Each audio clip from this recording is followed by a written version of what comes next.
Hello and welcome to another episode of Literary Gladiators, the show where we discuss and debate literature in all of its forms. Like poetry, comedy, drama. If it's written work, it's game. All right. Let's meet the panel. I'm Larry. I'm Kaila. I'm hungry. And I'm Josh. I'm Charlie. You know that. Ready? How are you enjoying it on the show, Kaila? I'm having a great time. Oh, I would love okay. to do this again. Oh, absolutely. We would love to have you back. You had sit next to me. You've had a very good recommendation. Thank She's you. one of the smartest people I know. Thank you. Yeah, she is. Kelsey is a genius. Mm-hmm. Yeah, I would say. Shout out to Kelsey. Yep. Hey, Kelsey. You'll be seeing Kelsey plenty of times, and just wanted to say hi. Hi. Hi. I like cookies. She goes. Yeah, I think Everybody. I can guarantee some viewers are going to say, "Shut up with them." What are we going over today, Dan? One of my favorites, The Little Mermaid by Hans Christian Andersen. Yes, the fairy tale that is nothing like, or in a little way, but nothing Watered down by a lot. watered down by Yeah, like watered down. like the Yeah. I actually which made a we'll good get to punch. later. What's the first question? Alright, how would you describe The Little Mermaid? I would say that the Little Mermaid is Ambitious? she's eager to participate in the world outside of the sea. She's very curious and has this interest in human males as opposed to mermen. For the Is mermaid? what it seems. Yes. You know, I was going to say, I agree. She's ambitious. She's willing to go out. She wants to see. She wants to discover. She wants to explore what's beyond. There were 6 of them, but Yes. all 5 of the older 5, they went up. They saw some wonderful sights, but And then come back down. you know, they came back down. They were different, and then you had the Little Mermaid, who She went beyond the sea. she did not have. There's a Bobby Darin reference. I don't know. I'm sorry. The third one was actually the one that went as far as Up the river. hill, up the river into the, and she was just chased back by, to her, an unfamiliar creature, but to us it was a dog. And the Little Mermaid, who is nameless in the story, her name is not Ariel in the Hans Christian Andersen piece, was eager to keep going back up and had this thing for the prince, who celebrated his 16th birthday on the ship. Wow, 16. I remember that. I didn't get cake. I got injured. I think The Little Mermaid in this tale spoke a lot towards what women were probably like in that era. She was very quiet and pensive and always looking for, I don't want to say a man because that's not essentially what she was after in this tale, but she was always looking for, a better life than what she had, really, and or a different life, I should say. So I think that speaks a lot towards what the women were like in that era. I think that makes sense to look at it in that particular way, that it wasn't, the fact that she did, that she needed the man in order to satisfy her, and that was her number one desire, as opposed to the goals that may come about in life. Yeah, I see that being a good point. All right. Well, I guess I would say that she was very determined to get what she wanted, and very stubborn, and didn't really consider any outcome in which she didn't get what she wanted. She risked and all that, because she had to risk quite a bit, as we will find out later, or as it happens. But she doesn't care about any of the risk or anything. She just wants what she wants, and she's going to go and do it, regardless of the effect that it's going to have on her family or her.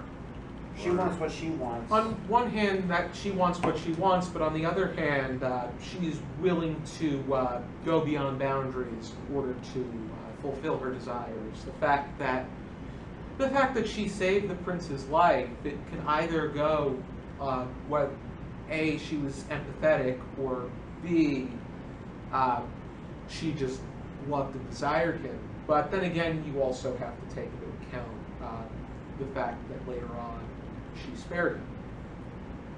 Yeah, that's true. She was willing to sacrifice herself in order to allow him to live, even though he didn't want her. Truthful. What's our next question? Due to the absence of regret on the mermaid's part, would you consider this to be a cautionary tale? Most fairy tales back in the day were cautionary tales. They were supposed to teach lessons as to what not to do. Pinocchio is one of them. Of course, you tell a lie, you know it's. Now, of course, that's something completely different, but goes In a along way, it with was a fairy tale. It was a novel, Yeah. an Italian novel. Yes, But I think but it that goes, cautionary. Don't do that. these books are meant to Teach a lesson. Yes. And if you don't fulfill the what is being taught, there are consequences. Your nose will grow very, very. I actually don't think it was a cautionary tale, only because I feel like the moral was kind of like tossed in at the end, kind of blasely. But I really think it was more a story about love and the Little Mermaid, that search for the immortal soul. But I don't think there was any real lesson to be learned throughout this story up until the very end, when she is turned into the air spirit, or the spirit of the air. Maybe. There's always that be careful what you wish for. Yeah, Because yeah. the sea witch is going to make exchanges, but they are going to, in many cases, they benefit her. Right, yeah, for sure. Because who's going to want their, and that's also something as well. I think more than anything, she really throws caution to the wind rather than, is warned of it. She's definitely like warned by the sea witch, but I don't think she even thinks twice about what could possibly happen to her in the long scheme of things. I don't think she cares. I think her greatest desire is to get the prince. Yeah, definitely. But I do, which those kind of lessons can be made onto themselves, but whether you make a good point with the idea that there really isn't, it's not a displayed lesson, and she doesn't really demonstrate it aside from the only thing that's really explained is that that her action to save the prince was selfless, both times. You want to say something, Larry? No, Well, I don't think it was a cautionary tale. I don't see what it would be cautioning against. I don't see what it would be cautioning against. Maybe if you could say, what's it cautioning against? Nothing good happens after midnight? That's Cinderella. I lost my shoe. No. Maybe careful what you wish for, maybe. That's exactly the, because. That would probably be the most plausible, if not what was author had in mind. No? Next question. Was this really a story about true love when the Little Mermaid's goal was actually an immortal soul? It was, in her eyes, it was true love, and we primarily, to me, it seemed like the prince was very distant. It wasn't that, we connected much more with the Little Mermaid. The prince was just, it was almost, there was a glass wall between us, the reader, and him. Glass wall, like as in an aquarium. Granted, in a way. I know. He expressed his desire, how beautiful she was, but couldn't figure out that she was the one that saved him. Right. How intelligent could he really have been? I mean, 16, having a birthday on a ship Fair in enough. stormy weather. Yeah, I'm a party. Where's a cake? Well, that would be me. Oh no, go on. I was just going to say, I would say it's more of a story of, if anything, it would be unrequited love than true love, because it's not reciprocated in any way. She loves him, but he doesn't love her, so is that true love? I don't think so. All I know with true love is you both are committed to each other. You both love each other. You're both going to make sacrifices for each other. That's true love. You're not going to say, "Oh, I'll do it next Tuesday, honey." No, you don't. You know, that's not true love. It's whatever you need. You know, give and take. You were gonna say something? I'm kind of on the fence with that because You're on a chair, not a fence.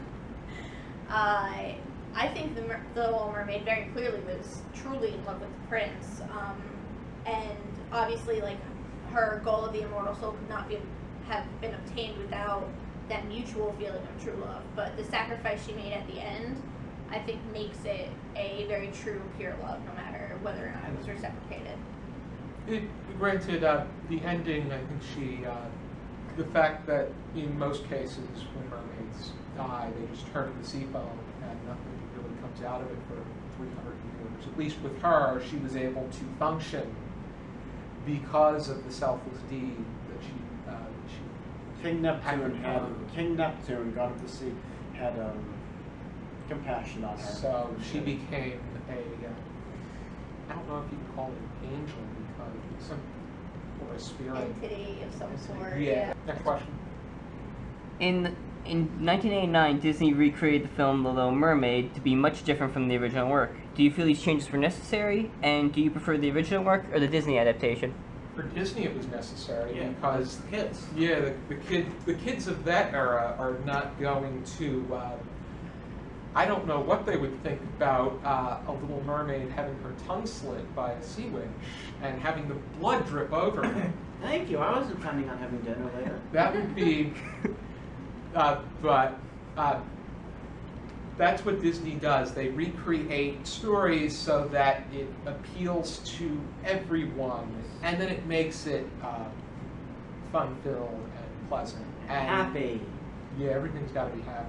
With those kind of If you're not smiling, satisfying. you're right. If you're not smiling, you're not happy. You know. Back then, you could get away with an unfortunate ending or a justified ending, even if it was unfortunate. But Can you still, unless you have really good justification, can you do that today? Probably not, right? I don't know. It would be challenging because kids in this era, they don't like those kind of. I don't think they're even exposed to it. I think it's more the parents than the kids. Yeah. They would be outraged. I think Oh, yeah, if they sure. took their kids to a Disney movie and something graphically violent like that happened. I think that it would be more the parents more than Yeah. the kids. The kids will. Wow, mommy, what are those? Never mind. You know, see them later in life as a teenager. But you know, it softens the blow, basically. Yeah, and I think also with the way that nowadays children are never unsupervised. So like with these kinds of fairy tales, it's not as necessary to try to scare them as much as it might have been in those days where the parents were busy and the kids had to spend time with other kids and unsupervised. But yet they should not walk into danger because they may not come out. Right, but you gotta instill that into them some way. I think that's probably what these fairy tales served to do with the old days, was to just scare them. So no, there was no flounder in the Hans Christian Andersen work. There was no Sebastian singing about life under the sea. There was no French chef trying to cook Sebastian. There were almost no happy times at all in this one. It was Pretty grim. relatively Dark. Yeah. so. Dark as in it was under the sea, but it was, That's concerns. yeah. There was, yeah. What do you mean the preference? Yeah. I like original works better, but I really have not. I know the background of The Little Mermaid, the Disney film. I haven't really sat down to watch it, to be honest. So, but yeah, I that's tisk. But I do like original works, and I like brutal honesty. So I'm going to say that each of them are special in their own way, but I would take Hans Christian Andersen. I would, I as much as the original is very invigorating, I'd rather the, and as most of you know can tell from my character, I would prefer the softer version. But now here's why. only because, you know, I work with kids. This is all they're allowed to see. You know, God forbid, so you can't even say God in school anymore. But, you know, that's neither here nor there. But I like the softer approach.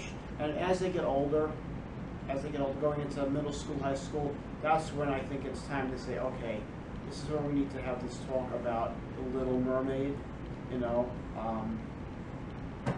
we're close to school, okay? You know, of course, you know, I might sound critical, but and if I do, I apologize. But you know, the softer, you have to massage it into their heads. You can't just force it into their heads. You have to, you know, nice and light, and then as you grow up, you learn the hard way, unfortunately. But that's how I learned. But look at me, I'm all right. Sort of. Okay. For me, you know, I grew up on Disney princess films, so Like the me Ariel. too, dude. Yeah. Just kidding. I'm good. So Ariel as the Little Mermaid is super nostalgic and wonderful and cute for me, but I'm a sucker for an unhappy ending. So they're pretty evenly scaled for me. I really enjoy them both, and I look at them as completely separate entities because they were so different. I like the Disney version because Yes. mostly because of the music. Oh, the music is great too. Oh, You know, okay. I'm also, if I may, Yes. we're going with the Lion King. Now, I don't know how we're getting from the ocean to the desert, but the drummer from the Lion King, Tommy Igoe, he was. I read an interview a while ago with a magazine I get in the mail. No, it's not Playboy. It's called Modern Drummer, and it was an interview with how he did all the percussion, and he said he had the best summer of his life. He was banging on garbage pails and buckets and all these African drums, and basically he lived my dream. But also the music is also, that's, reading and literature is an art, but That's what- music itself is also Disney another art. films are known for their music, Yeah. and even in the Little Mermaid had 2 sequels, and in each of them they played under the sea. Or the one I thought the sequel and a prequel. Yes. But yeah, the The music. prequel was a TV series. Whatever, yeah. But each time they had Sebastian singing under the sea, just because it was A part of their whole franchise. new world. No, I'm not going to sing. Obviously, I'm not a vocal artist. But I think the music is also, you know, it helps enlighten everybody and make everybody happy for the Disney. Anybody have any final thoughts? I just want to go real quick on the comparing the two of them. I think it's kind of ironic that Ariel is one of Disney's first rebel princesses. You know, she disobeys her parents. I mean, she wears a clown bra. For Yeah, God's sakes, she you know. really goes against the grain to get what she wants, and yet the only goal she has in the entire film is to get a man. Whereas this Little Mermaid, she does want a man, but she is essentially using that man to get what she really wants, which is an immortal soul. So I just want to touch on that because I think comparing the two in a feminist light is really, really interesting. Mm-hmm. Oh, definitely. I think that, granted, in the movie, it's much more lighthearted, and Yeah. it's just, in order to get the man, she has to become completely human. Right, right. But in the story, she wants that as she wants to be on land as well. To become completely human, she has to get the man. Yeah, it's that The reversal there is yeah. interesting. It seems like in the story she's established in that way. But Yeah. in the movie, it's just, of course, her in the movie. It's just a Disney movie. It's Right, not- right. She's just another Disney princess. With a great soundtrack. Yeah. Already, if you're interested in checking out The Little Mermaid and Hans Christian Andersen's other works, check out these fairy tales written by Hans Christian Andersen. This is the Barnes & Noble edition. So it is not very costly at all. It is $9.95, but you're not just getting The Little Mermaid, you're You're also getting a lot. getting The Ugly Duckling. You're It getting... was never ugly. You're getting Thumbelina, you're getting The Emperor's New Clothes, Nice. you're getting The Snow Queen, among so many more. I don't know the one among so many more. Which one's that? I'm just saying, I'm etc. kidding. Come on, how many of you know me now? Alrighty then. If you're interested in our videos, please subscribe to us, like and comment as well. We'd love to keep the conversation going. Yes, thank Be you. sure to join us next time for another episode of Literary Gladiators. Until then, Keep reading.